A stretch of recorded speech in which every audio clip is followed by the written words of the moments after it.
Welcome back Selva Ganapathi channel. இன்னைக்கு என்ன பார்க்க போகிறீங்கன்னா, அகைன் மரவள்ளி கிழங்குல குழம்பு எப்படி செய்கிறது அப்படின்னு பார்க்க போகிறீங்க. குழம்புக்கு தேவையான மரவள்ளி கிழங்கு தோலை செத்திட்டு அதை க்யூப்ஸாக கட் பண்ணி வச்சுருக்கோம். புளி சைஸு இருக்கிற புளி எடுத்து நெல்லிக்காய் சைஸு புளி எடுத்து ஊற வச்சு வச்சுருக்காங்க.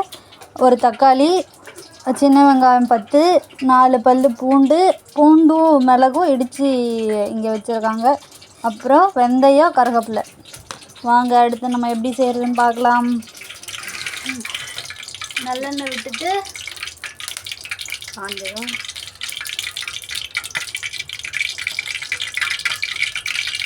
தண்ணி விட்டு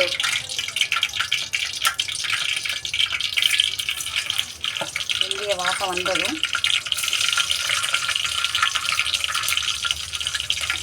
வாசம் வருது. சூப்பர். நல்லெண்ணெயில் வெந்தயம் போடும்போது ஒரு வாசம் வரும்.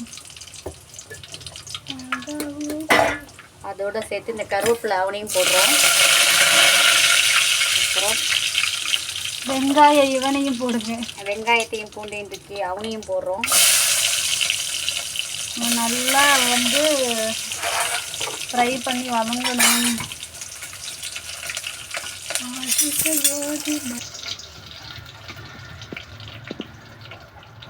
வெங்காயம் வதங்கினதுக்கப்புறம் தக்காளி. வாசம் செமையாக வருது இல்லையா?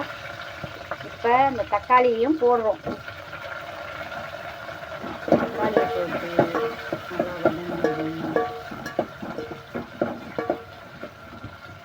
புளியை கரைக்கிறோம்.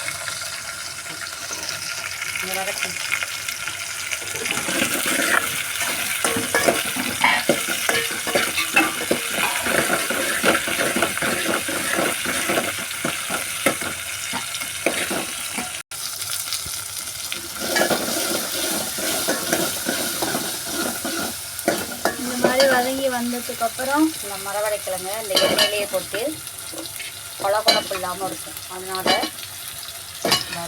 வதக்கிடுங்க.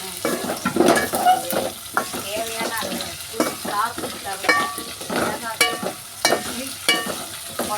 புளிக்குழம்பு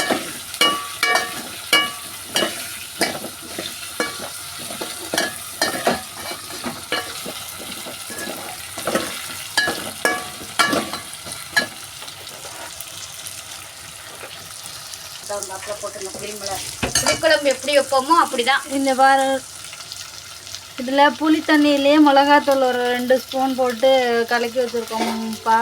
இது என்ன எங்கள் வீட்டிலே அரைக்கிற மிளகாத்தூள். அந்த ரெசிபி உங்களுக்கு வேணும்னா கமெண்ட் பாக்ஸில் கமெண்ட் பண்ணுங்கள். அதையும் கூடிய சீக்கிரத்தில் ஒரு வீடியோவாக போட்டுருவோம்.